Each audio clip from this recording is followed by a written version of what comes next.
has confirmed this morning that it is reviewing the latest peace proposal backed by both the United States and Israel, but the group added it may not be enough for them to accept it in its current form. CBS News reporter Haley Ott is monitoring the situation for us from London. Haley, good to see you. So what else did the group say about whether it will accept this peace proposal, if there are any issues that they see?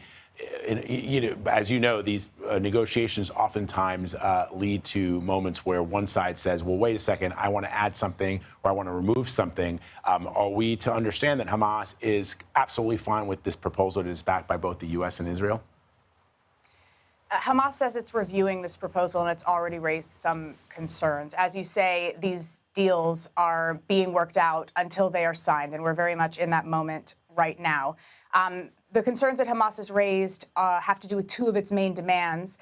One, that there be a permanent end to the war in Gaza, and the other, that there be the full withdrawal of Israeli troops.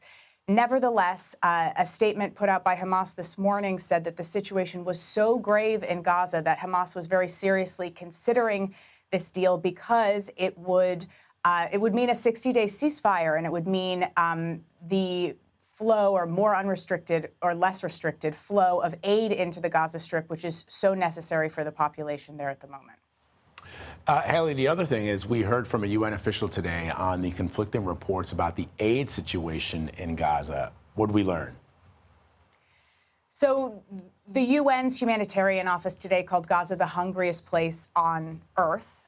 They said that only a trickle of aid has made it in since Israel lifted its complete blockade of the Gaza Strip. And much of that food aid isn't food that's ready to eat. It's some stuff like flour, which needs to be prepared. And another thing that there are shortages of in Gaza are fuel. So that is difficult. The Red Cross has said that half of its medical facilities are closed because of a lack of medicine and also fuel. So there's a really dire humanitarian situation on the ground in Gaza right now. We've also heard today from this private foundation called the Gaza Humanitarian Foundation, which is backed by the United States and Israel, which started operating on the ground in Gaza this week.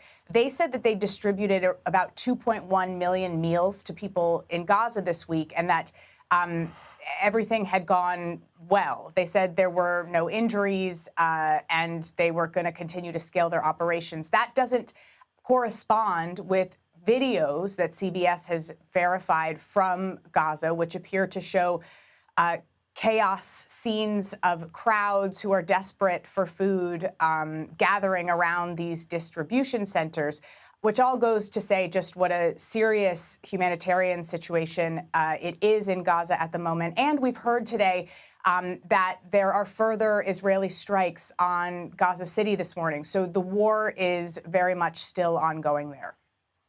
All right, Haley Ott reporting from London for us this morning. Thank you, Haley.